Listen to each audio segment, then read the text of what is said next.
First Steps just wrapped up its first weekend in theaters, and things are looking pretty fantastic. This is how the newest film in the Marvel Cinematic Universe managed to take off.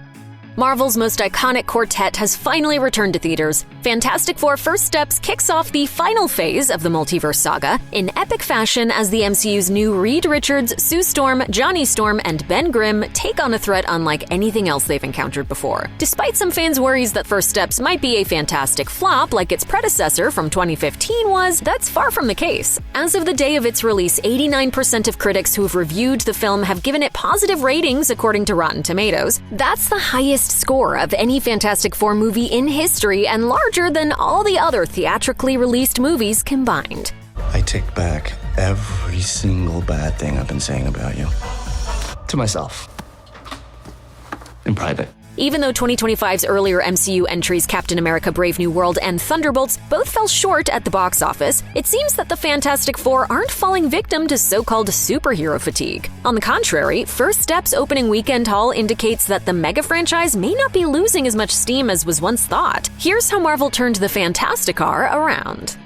Fans have been clamoring for the Fantastic Four to join the MCU ever since it began in 2008. But if you keep up with the business side of the film industry, you know exactly why it's taken so long. Before Marvel established Marvel Studios as their film division, the movie rights for their expansive roster of characters were all over the place. This resulted in the production of a low-budget Fantastic Four movie that was scheduled for release in 1994, but it was pulled at the last second. 20th Century Fox ended up with the rights after that, putting out a pair of movies starring the team in 2005 and 2007. While the MCU flourished in the mid-2010s with titles like Captain America: The Winter Soldier and Ant-Man, all Fox could do was watch and try to coast off their success. A Fantastic Four reboot was put out in 2015, but it wasn't exactly what one would call good. 10 years after Disney bought Marvel Entertainment in 2009, they purchased Fox in a historic $71.3 billion acquisition that included the rights to Fantastic Four as well as the X-Men, giving Marvel Studios free rein to do whatever they want with the characters. For the first time ever at Marvel Studios,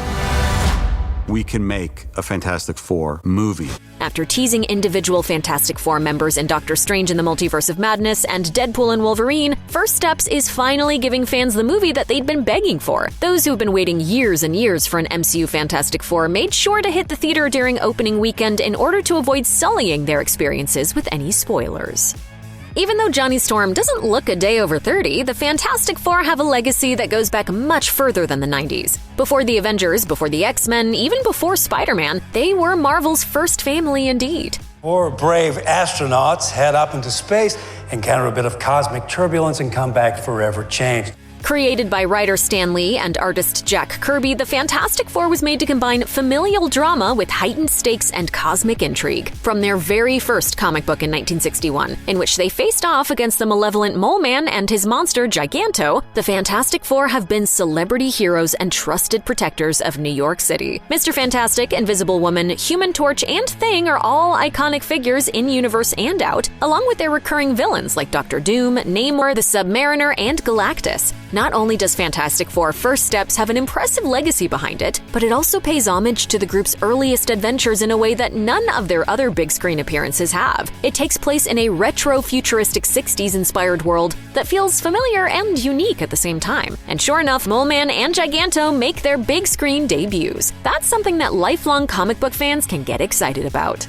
Speaking of the Fantastic Four's new retro-futurist reality, the fact that First Steps takes place in a completely different timeline from the rest of the MCU has ended up being a major selling point. Keeping up with Marvel's constant flow of releases requires a whole lot of time and money, and a lot of people have struggled to keep up. Once Avengers Endgame provided a satisfying conclusion for the Thanos arc, a number of people decided to take a step back from MCU completionism. While recent installments like Brave New World and Thunderbolts require boatloads of context in order to be properly appreciated, that's not the case for Fantastic Four. While the majority of the action in the MCU thus far has taken place on Earth 616, the newest Marvel movie is set on the never-before-seen Earth 828. As Marvel Studios president Kevin Feige put it during an interview with Variety, "We always were planning, even before that became a talking point, to introduce them in their own world in which they are the only heroes. It is a no-homework-required movie. It literally is not connected to anything we've made before." That's a relief for everyone who hasn't been paying for a Disney Plus subscription.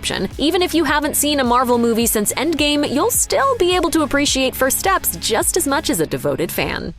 As is the case with every superhero movie, nailing the casting was paramount for the success of Fantastic Four: First Steps. Luckily, some of the most talented and recognizable names in 2020's Hollywood were brought on board. Pedro Pascal, Vanessa Kirby, Joseph Quinn, and Eben Moss-Bachrach were hired to play Mr. Fantastic, the Invisible Woman, the Human Torch, and the Thing, respectively. That's a solid core cast with the ability to bring in fans of Stranger Things, The Bear, The Last of Us, and other projects that the actors previously took part in. That said, chemistry is more important than any individual cast member. Thankfully, all 4 stars have spoken about how natural it felt for them to go from co-workers to a strong family unit.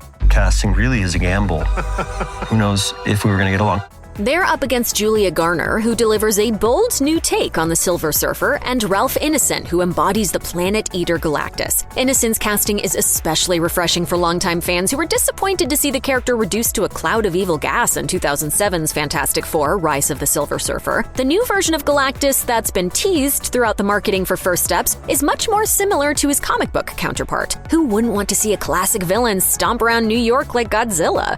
On the subject of marketing for Fantastic Four: First Steps, it seems that Marvel has gone all out to get people talking about their film. There have been plenty of trailers, clips, and behind-the-scenes featurettes released on Marvel's social media pages, but it doesn't end there. The cast has been hard at work on the media circuit, making non-stop appearances at launch events and on talk shows. It wouldn't be surprising if promoting the movie has proven more exhausting for them than making it was. There's also been cross-promotion with brands like Little Caesars, which promoted its Fantastic 4-in-1 pizza with the first official look at Giganto. The team's headquarters, the Baxter Building, was listed on Zillow with an estimated value of $4,444,444, robotics lab and flying car parking included, of course. There are Fantastic Four Legos, Fantastic Four Fortnite skins, and all sorts of snacks at the grocery store with their faces on them. Now that's synergy.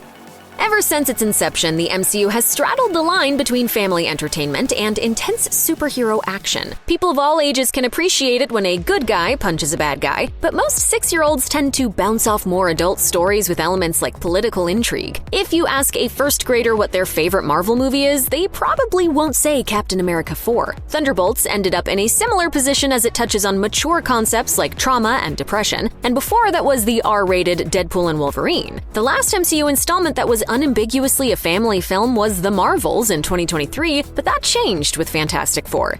We'll face it together. As a family. With Reed and Sue becoming parents for the first time in live-action history, Marvel has leaned heavily on the family angle for First Steps. The trailers tease a film that isn't totally squeaky clean, but emphasizes the fact that the Fantastic Four's familial bond is all that can stop Galactus from consuming the entire Earth. With family playing such an important role, it makes sense that countless families attended showings, selling more tickets in the process. Plenty of parents brought their kids to see Fantastic Four, even some who aren't terribly invested in the MCU. Who wants to see a big explosion? 2 weeks before Fantastic Four hit theaters, DC Studios released Superman, the first of a planned series of films in the new DC universe. The movie got good reviews and made reasonable returns, but some Marvel fans have been worried that the Son of Krypton could steal the Fantastic Four's thunder. Would people really pay to see 2 superhero movies in a single month? As opening weekend has proven, the answer seems to be yes. Both the Man of Steel and Marvel's first family have impressive comic book legacies behind them, as well as no shortage of earlier attempts at adapting their stories to the big screen. Each of their new movies were enjoyed by critics and fans alike. There's no need to pit heroes against each other. Just ask Kevin Feige, who's gone on the record to say that he enjoyed James Gunn's take on Clark Kent a lot. That said, DC might have reason to worry about Fantastic Four sapping profits from Superman rather than the other way around. With Marvel's First Steps having taken over IMAX screens and other premium theaters, their competitor can expect a pretty sizable drop in profits, though how much remains to be seen. I tell you how to drive the ship, don't tell me how to kill sexy aliens!